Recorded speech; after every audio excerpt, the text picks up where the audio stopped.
আসসালামু আলাইকুম প্রিয় শিক্ষার্থী। গত ক্লাসে আমরা যে জায়গায় শেষ করছিলাম, আজকে আমরা সেই জায়গা থেকে শুরু করব। তো প্রথমে আমরা ক্রিয়া এবং প্রতিক্রিয়া বল নিয়ে আরেকটু কথা বলবো। দেখো, কোনো একটা তলের উপর যখন একটা বস্তু থাকে, মনে করো এটা একটা বস্তু, এই বস্তুর উপর টোটাল কয়টা বল কাজ করে? একটু চিন্তা করে দেখো, এটার উপর কয়টা বল কাজ করে। গত ক্লাসের শেষ টপিক হিসাবে আমরা এটা পড়াইছিলাম যে এখানে টোটাল 4টা বল কাজ করে। যদি আমরা ঘর্ষণটাকে বাদ দিই, আর ঘর্ষণ সহ হিসাব করলে আমাদের বল হয়ে যাবে 5টা। দেখো 4টা কি কি। আমরা জানি এই বস্তুটাকে পৃথিবী টানে। এটা যদি পৃথিবী হয়, এটা যদি হয় পৃথিবী, তাহলে পৃথিবী সেটাকে তার ওজনের পরিমাণ বলে টানে, এবং সে পৃথিবীকেও তার এই ওজনের সমান পরিমাণ বলে টানে। দুইটা ডাব্লিউ ডাব্লিউ প্রাইম, এরা হচ্ছে ক্রিয়া এবং প্রতিক্রিয়া বল। অন্য দুইটা বল হচ্ছে এই বস্তুটা এই তলের উপর একটা বল প্রয়োগ করতেছে। আমরা যদি বলি এটা এই তলের উপর প্রয়োগকৃত বল এন, আর এইটা এই তলের উপর যে বল প্রয়োগ করছে সেই তল বস্তুটাকে সমপরিমাণ বল প্রয়োগ করবে, সেটা তার বিপরীত দিকে। এটাকে যদি আমরা বলি এন প্রাইম, তাহলে এখানে W W prime, W W prime একটা ক্রিয়া প্রতিক্রিয়া জোড়া, এবং এন এন প্রাইম আরেকটা ক্রিয়া প্রতিক্রিয়া জোড়া। তো আমরা কয়টা বল পাইলাম একটা বস্তুর উপর? 4টা বস্তুর উপর। অর্থাৎ কোন একটা বস্তু যখন কোন একটা তলের উপর থাকে, তখন তার উপর টোটাল 4টা বল কাজ করে। 4টা বল কি কি? একটা হচ্ছে বস্তুটাকে পৃথিবী তার ওজনের পরিমাণ বলে টানে, এবং পৃথিবীটাকেও ওই বস্তুটা টানে সমপরিমাণ বলে নিউটনের তৃতীয় সূত্র অনুযায়ী। এবং একটা বস্তু যেই তলের উপর অবস্থিত সেই তলকেও সে তার ওজনের পরিমাণেই বল প্রয়োগ করে, এবং এই তলও ওই বস্তুর উপর সেম পরিমাণ বল প্রয়োগ করে। এই হচ্ছে আমাদের টোটাল 4টা বল। আমরা ঘর্ষণ যখন পড়বো তখন আমরা এটাকে এন প্রাইম না বলে আমরা বইয়ের ভাষায় যদি লিখতে চাই, তাহলে তখন আমরা এটাকে আর বলবো, মানে রিফ্লেকশন। আর মানে কি? রিফ্লেকশন। এটার আমরা বাংলা নাম দিব লম্ব প্রতিক্রিয়া। এটাকে আমরা বাংলায় বলবো লম্ব প্রতিক্রিয়া। এটা যদি বুঝো, তাইলে এখন আমরা ঘর্ষণ নিয়ে আলোচনা করতে পারবো। দেখো, ঘর্ষণ শব্দটা আমরা হয়তো অনেকবার শুনেছি, কিন্তু ঘর্ষণকে যদি আমরা সংজ্ঞায়িত করতে চাই, তাহলে একটু ডিপলি চিন্তা করতে হবে। দেখ, এই বস্তুটাকে যদি আমি আমার হাতের উপর দিয়ে নিয়ে যেতে চাই, তাহলে এই যে হাতের উপর দিয়ে যাওয়ার সময় আমার হাতের সাথে যে ঘর্ষণটা সৃষ্টি হলো, বা যে ঘষাটা খেলো, সেটাকে আমরা বলবো ঘর্ষণ। কিন্তু সংজ্ঞায়িত করলে কি বলতে হবে? যে এটা একটা তল, আমার হাতটা একটা তল বা সারফেস, এটার উপর দিয়ে আরেকটা বস্তু চলার চেষ্টা করছে বা চলতেছে। এই চলা বা চলার চেষ্টা করার সময় তাদের দুই তলের স্পর্শ বরাবর, দেখো কোন বরাবর? স্পর্শ বরাবর আমি বস্তুটাকে সামনের দিকে নিতে যাইতেছি। আর এই যে ঘষার কারণে আমার এই বলটা কি হইতেছে? বাধাপ্রাপ্ত হইতেছে, তার গতিটা বাধাপ্রাপ্ত হইতেছে। বাধাপ্রাপ্ত হওয়া মানে কি? তার বিপরীত দিকে কাজ করা। তাহলে দেখো, একটা তলের উপর দিয়ে যখন কোনো একটা বস্তু চলে বা চলার চেষ্টা করে, তখন তার স্পর্শ তলে, কোন তলে? এই যে স্পর্শ তলে গতির বিরুদ্ধে যে বল উৎপন্ন হয় সেটাকে বলবো ঘর্ষণ বল। তাহলে ঘর্ষণ কাকে বলে? কোন একটি তল, কোন একটি বস্তু যখন কোন তলের উপর দিয়ে চলে বা চলার চেষ্টা করে, চলে বা চলার চেষ্টা করে, তখন তাদের স্পর্শ তলে, স্পর্শ তলে গতির বিরুদ্ধে, গতির বিরুদ্ধে যে বল সৃষ্টি হয় তাকে ঘর্ষণ বল বলে। আশা করি এটা ক্লিয়ার হচ্ছে। দেখো, আবারও দেখো, একটা তল, এই তলের উপর দিয়ে যখন একটা বস্তু চলে বা চলার চেষ্টা করে, তখন তাদের স্পর্শ তলে গতির বিরুদ্ধে যে বল উদ্ভূত হয় বা সৃষ্টি হয়, সেটাকে বলা হয় ঘর্ষণ বল। এই ঘর্ষণ বলকে আমরা 4 ভাগে ভাগ করতে পারি, বা আমরা 4 ধরনের ঘর্ষণ পাই। এক, স্থিতীয় ঘর্ষণ। তৃতীয় ঘর্ষণ। দুই, গতীয় ঘর্ষণ। গতীয় ঘর্ষণ। তিন, প্রবাহী ঘর্ষণ। প্রবাহী ঘর্ষণ। চার, আবর্তন ঘর্ষণ। আবর্তন ঘর্ষণ। আমরা এই চারটা ঘর্ষণ বল রিলেটেড পড়াশোনা করব। এখান থেকে আমরা সমীকরণ আলোচনা করব স্থিতীয় ঘর্ষণ এবং গতীয় ঘর্ষণ থেকে, আর বাকিগুলা শুধু সংজ্ঞা জানলেই হবে। বাকিগুলা শুধু সংজ্ঞা জানতে। এখন আসো আমরা ঘর্ষণের যে সমীকরণটা আছে ওইটা কিভাবে আছে আমরা একটু দেখার চেষ্টা করি। তোমাকে আমি তিনটা বস্তু দিলাম। এইটা প্রথম বস্তু, যার ভর হচ্ছে 1 কেজি। এই আরেকটা বস্তু, যার ভর হচ্ছে 2 কেজি। এই আরেকটা বস্তু, যার ভর হচ্ছে 5 কেজি। এখন আমি তোমাকে যদি বলি এদেরকে ধাক্কা দিয়ে গতিশীল কর, এদেরকে তুমি ধাক্কা দিবা যাতে এগুলা গতিশীল হয়, তাহলে এই তিনটা বস্তুর মধ্যে কোন বস্তুকে তোমার গতিশীল করতে ধাক্কা বেশি দিতে হবে? একটু চিন্তা করো। নিশ্চিতভাবেই তুমি বলবা যে 5 কেজি বরের যে বস্তুটা আছে ওইটাকে ধাক্কা দিয়ে সরাইতে বা গতিশীল করতে বেশি পরিমাণ ধাক্কা বা বল প্রয়োগ করতে হবে। এটা কেন?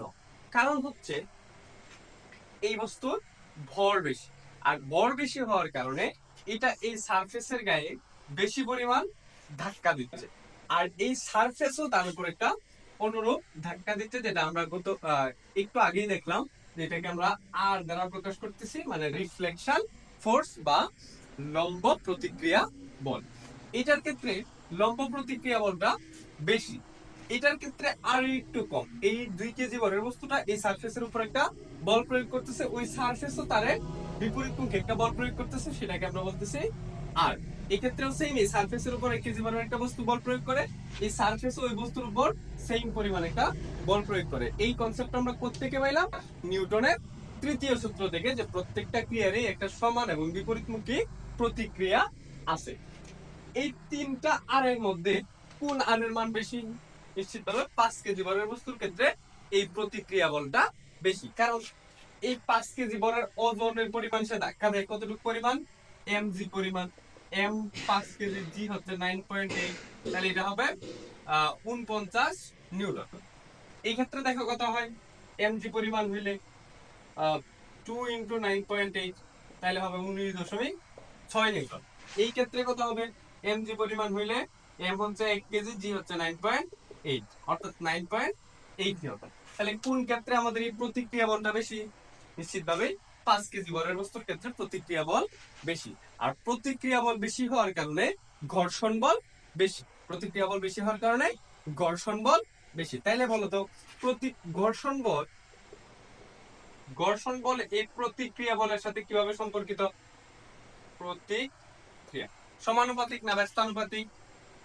গত ক্লাসে আমরা বলছিলাম যে কোনো একটা রাশির মান বাড়লে অপর একটা রাশির মানও যদি বাড়ে তখন তাদের সম্পর্কটা হচ্ছে সমানুপাতিক। এক্ষেত্রে দেখো প্রতিক্রিয়াটা যখন বাড়তেছে তখন আমার ধাক্কার পরিমাণ বেশি দিতে হইতেছে, কারণ সেখানে ঘর্ষণটা বেশি কাজ করতেছে। তাই আমরা বলতে পারি ঘর্ষণ বল এবং প্রতিক্রিয়া বল হচ্ছে সমানুপাতিক। ঘর্ষণ বলকে আমরা ক্যাপিটাল এফ দ্বারা প্রকাশ করি। আমরা অন্য সকল বলকে কি দ্বারা প্রকাশ করছিলাম? এফ দ্বারা। ঘর্ষণ বলকে আমরা নরমালি স্মল এল দ্বারা প্রকাশ করি, অর্থাৎ তাহলে ঘর্ষণ বলকে আমরা স্মল এল দ্বারা প্রকাশ করলাম।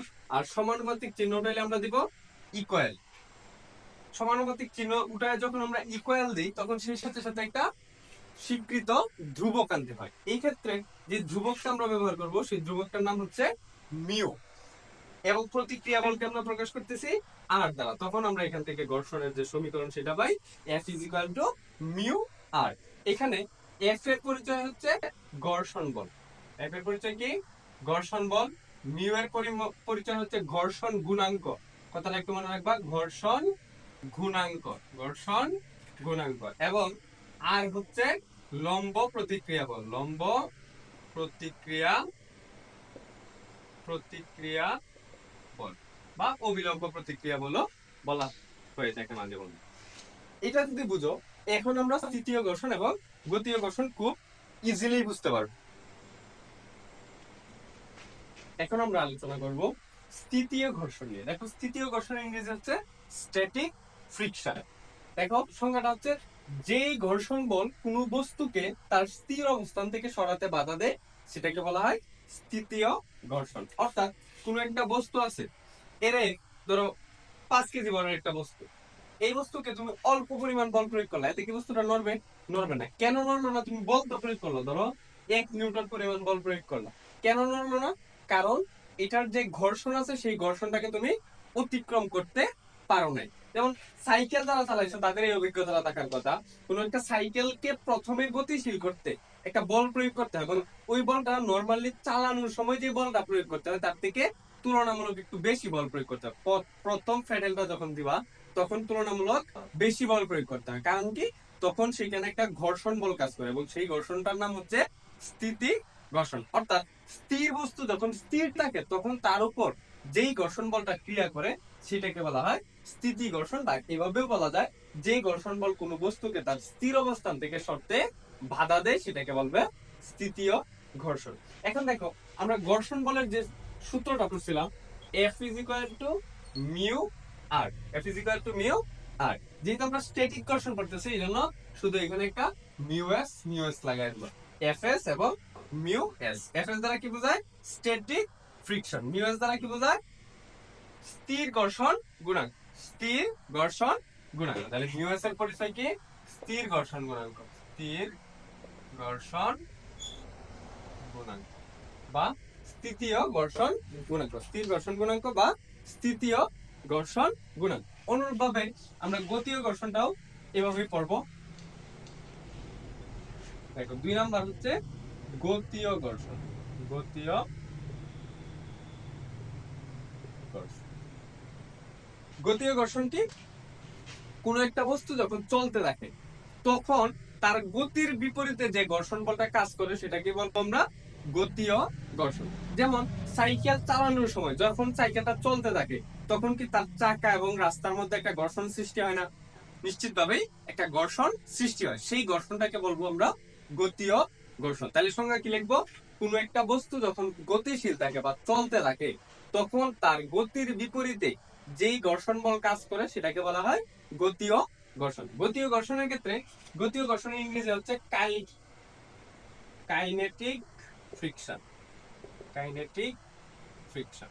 ওই ক্ষেত্রে আমরা সূত্রটা লিখবো F is equal to mu r। যেহেতু কাইনেটিক এর কে, এইজন্য এটাকে F কে এবং মিউ কে দিয়ে দিবা। মিউ কে এর পরিচয় কি? গতীয় ঘর্ষণ গুণাঙ্ক। ওকে, এরপরে আসো আমরা বাকি দুইটা যে ঘর্ষণ আছে অর্থাৎ আবর্তন ঘর্ষণ এবং প্রবাহী ঘর্ষণ, ওদের শুধু সংজ্ঞাগুলো জানলেই হবে। দেখো আবর্তন ঘর্ষণ, আবর্তন মানে হচ্ছে রুলিং। আবর্তন ঘর্ষণ, আবর্তন ঘর্ষণ বা রুলিং ফ্রিকশন। Ruling friction. দেখো রোলিং মানে কি? গড়িয়ে চলা, বা আবর্তন করা মানে কি? গড়িয়ে চলা। যেমন এই বস্তুটা যদি আমার হাতের উপরে এরকম গড়ায় গড়ায় চলে, কিভাবে চলে? গড়ায় গড়ায় চলে, তখন যে ঘর্ষণ বলটা কাজ করে সেটাকে বলবো আবর্তন ঘর্ষণ। অর্থাৎ কোন একটা বস্তু যখন অপর একটা বস্তুর উপর দিয়ে গড়িয়ে গড়িয়ে চলে তখন সেটাকে বলা হয় গড়িয়ে গড়িয়ে চলে, তখন তার গতির বিপরীতে যে বল কাজ করে সেটাকে বলবো রোলিং ফ্রিকশন বা আবর্তন ঘর্ষণ। অনুরূপভাবে প্রবাহী ঘর্ষণ। প্রবাহী চিনি, 4 নম্বরে আমরা পড়বো প্রবাহী ঘর্ষণ। প্রবাহী ঘর্ষণ। প্রবাহী মানে হচ্ছে ফ্লুইড ফ্রিকশন। দেখো ফ্লুইড জিনিসটা কি? যেমন তরল পদার্থ এবং বায়বীয় পদার্থ। এই তরল পদার্থ এবং বায়বীয় পদার্থের মধ্য দিয়ে যখন কোনো একটা বস্তু চলে বা চলার চেষ্টা করে তখন এই তরল পদার্থ বা বায়বীয় পদার্থের একটা বিশেষ ধর্মের কারণে গতি বাধাপ্রাপ্ত হয়। যেমন আমি এই রুমালটাকে যদি উপর থেকে ফেলি তাহলে ওইটাকে বাতাসে একটা বাধা দিবে। এই যে বাধাটা দিতেছে এইটা হচ্ছে এই প্রবাহীর একটা বিশেষ ধর্ম। এই ধর্মের কারণে যে বাধাপ্রাপ্ত হয় সেটাকে বলা হয় প্রবাহী ঘর্ষণ। ওই ধর্মটার নাম কি জানো? যে ধর্ম বাধা দেয়, যে ধর্ম বাধা প্রদান করে তার নামটা আমার খুবই ভালো লাগে, খুবই সুন্দর একটা নাম, সেটা হচ্ছে সান্দ্রতা। সান্দ্রতা নামটা একটু মনে রাখবা। তাহলে এবং কোন একটা তরলের ভিতর দিয়ে যদি কোনো একটা পদার্থকে ফেলো, তোরা পানির মধ্যে একটা পদার্থকে ফেললাম, পানির একটা বিশেষ ধর্মের কারণে ওইটার গতি বাধাপ্রাপ্ত হবে, ওই বিশেষ ধর্মটার নামই হচ্ছে সান্দ্রতা। তাহলে প্রবাহী ঘর্ষণের মূল কারণ হচ্ছে সান্দ্রতা। ওকে, এই হচ্ছে আমাদের ঘর্ষণ রিলেটেড যে পড়াশোনা ছিল সেটা। এখন আসো আমরা এই ঘর্ষণ রিলেটেড দুইটা ম্যাথ দেখে তাইলেই হয়ে যাবে, এই দুইটা ম্যাথই কাজে লাগবে, এখান থেকে খুব বেশি জানা লাগবে না। দেখো প্রথম ম্যাথ, এইখানে একটা 10 কেজি বরের বস্তু আছে। এই বস্তুকে গতিশীল করতে কি পরিমাণ ধাক্কা দিতে হবে, তোমাকে এটা বের করতে হবে। 10 কেজি বরের একটা বস্তুকে গতিশীল করতে কি পরিমাণ ধাক্কা দিতে হবে। তাহলে দেখো এই 10 কেজি বরের বস্তুটা কেন স্থির আছে, তার উপর একটা ঘর্ষণ বল কাজ করতেছে, সেই ঘর্ষণ বলটার নাম কি, স্থির বস্তুর উপর যে ঘর্ষণ কাজ করে সেটাকে বলা হয় স্ট্যাটিক ফ্রিকশন বা স্থির ঘর্ষণ। এই স্থির ঘর্ষণের কারণে তাকে আমরা গতিশীল করতে পারতেছি না, বা সে একা একা গতিশীল হইতে পারতেছে না। তাহলে তাকে গতিশীল করতে একটা ধাক্কা দিতে হবে, এবং সর্বোচ্চ সর্বনিম্ন কতটুকু ধাক্কা দিলে সে গতিশীল হবে। দেখো তাকে যদি অনেক বেশি ধাক্কা দিয়ে দেয় তাহলে তো সে গতিশীল হবে, কিন্তু সর্বনিম্ন কতটুকু ধাক্কা দিলে সে গতিশীল হবে। তাহলে দেখো তার সর্বনিম্ন কতটুকু ধাক্কা দিলে সে গতিশীল হবে, তার ঘর্ষণ এখানে যতটুকু কাজ করতে হয়, তার স্থির ঘর্ষণের মান যত, ধরো স্থির ঘর্ষণ আমরা করছি এফএস, এটার মান যদি 10 নিউটন হয়, ধরো স্থির ঘর্ষণের মান আমরা অঙ্ক করে বের করলাম যেটা 10 নিউটন, তাহলে তুমি এর উপর সর্বনিম্ন 10 নিউটন বল প্রয়োগ করলে সেই বস্তুটাকে তুমি গতিশীল করতে পারবা। তাহলে কোনো একটা বস্তুকে গতিশীল করার শর্ত কি, তার উপর যে স্থির ঘর্ষণ কাজ করতেছে তার স্থির ঘর্ষণের বেশি বল প্রয়োগ করতে হবে, তখনই সেটা গতিশীল হবে। তাহলে আমরা এই বস্তুর ক্ষেত্রে আমরা স্থির ঘর্ষণটা বের করি। আমরা স্থির ঘর্ষণের সূত্র পড়ছি, F S is equal to mu S into R. দেখো এই মিউ এস এর মানটা দেওয়া থাকতে হবে, যদি বলে যে এই যে তলটা আছে এই তলের স্থিতীয় ঘর্ষণ গুণাঙ্ক হচ্ছে 0.5, এই তলের স্থিতীয় ঘর্ষণ গুণাঙ্ক যদি বলে 0.5, তখন তুমি এই স্থির ঘর্ষণটা বের করতে হবে। তাহলে দেখো এই স্থির ঘর্ষণটা বের করতে গেলে আমার মিউ এস এর মান দেওয়া আছে 0.5, আর আর এর মান কি বলতো, আর কে কি বলতেছিলাম যে অভিলম্ব প্রতিক্রিয়া বল, আর হচ্ছে এই উপরের দিকে যে বলটা কাজ করতেছে, এই উপরের দিকে বলটা কার সমান, বলছিলাম যে ওজনের সমান, অর্থাৎ এই বস্তুটা তার ওজনের সমান এই সারফেসের উপর বল প্রয়োগ করছে, ওই সারফেস ওই বস্তুটাকে আর বলে ধাক্কা দিচ্ছে। তাহলে আর সমান আমরা লিখতে পারি এম ডি, আর সমান লিখতে পারবো এম ডি, যেহেতু ওজনের সমান। তাহলে 0.5 ইন্টু এম এর ভ্যালু হচ্ছে 10 কেজি, জি এর ভ্যালু হচ্ছে 9.8, তাহলে এটা আনসার হবে 98 49 নিউটন। তাহলে দেখো তার তৃতীয় ঘর্ষণ যেহেতু 49 নিউটন, তাহলে তাহলে আমি যদি 49 নিউটন বল প্রয়োগ করি তখন সেটাকে আমি গতিশীল করতে হবে। তাহলে কতটুকু বল প্রয়োগ করতে হবে, 49 নিউটন। আশা করি স্থির ঘর্ষণ রিলেটেড যে অঙ্ক আছে সেটা তোমরা এখন পারবে। এরপর আমরা গতীয় ঘর্ষণ রিলেটেড একটা অঙ্ক করি। ধরো একটা ট্রাক, একটা গাড়ি যা গতিশীল আছে অর্থাৎ চলতেছে, তাহলে গতিশীল থাকলে তার এখানে যে বল ঘর্ষণটা ক্রিয়া করে সেটার নাম কি, গতীয় ঘর্ষণ। বললাম এটা যে রাস্তার উপর দিয়ে চলতেছে সেই রাস্তার ঘর্ষণ গুণাঙ্ক, গতীয় ঘর্ষণ গুণাঙ্ক 0.2, 0.2, এবং এই ট্রাকের ভর হচ্ছে 2000 কেজি। তখন তোমাকে বলছে এইখানে যে গতীয় ঘর্ষণ বলটা কাজ করতেছে সেটা বের করো। তাহলে গতীয় ঘর্ষণের সূত্র কি, F K is equal to mu K into R, F K is equal to mu K into R, F K is equal to mu K into R. তাহলে মিউ কে এর মান কত, আচ্ছা মিউ কে রাখলাম পরে মানটা বসে, আর এর মান কি লিখবো এম, আর সমান সবসময় লিখবা এম। মিউ কে হচ্ছে 0.2 ইন্টু এম এর মান হচ্ছে 2000 ইন্টু জি এর মান 9.8। 0.2 দ্বারা যদি এটাকে ভাগ করি তাহলে জিরো কত আসবে স্যার, 2 × 4, তাহলে হচ্ছে 400, 400 ইন্টু হচ্ছে 9.8, 400 ইন্টু 9.8 হবে 39,920 নিউটন। তোমরা এটা একটু হিসাব করে নিও, ক্যালকুলেটর দিয়ে আমি কিন্তু হিসাব করলাম তো। তার আগে 32 1 2 হাতে 3, 4 9 6 3 39, 100 তাই ওকে কই গেছে হয়তো 39 20 নিউটন অর্থাৎ 3920 নিউটন। তাহলে এই ক্ষেত্রে যে গতীয় ঘর্ষণটা কাজ করতে সেটা কত 3920 নিউটন। আশা করি এই স্থিতীয় ঘর্ষণ এবং গতীয় ঘর্ষণ রিলেটেড যে দুইটা ম্যাথ দেখালাম এই দুইটা ম্যাথ তোমাদের ক্লিয়ার হয়েছে। এই দুইটা ম্যাথ যদি তোমাদের ক্লিয়ার হয় তাহলে ঘর্ষণ রিলেটেড আমাদের এসএসসি লেভেলে যতটুকু পড়াশোনা আছে আলহামদুলিল্লাহ আমাদের ওইটুকু কমপ্লিট। এখন আমাদের এই অধ্যায়ের জাস্ট একটা টপিকই বাকি আছে, ওইটা হচ্ছে ভরবেগ এবং সংঘর্ষ রিলেটেড।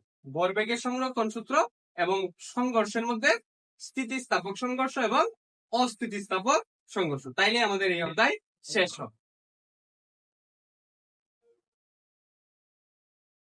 মাস্টার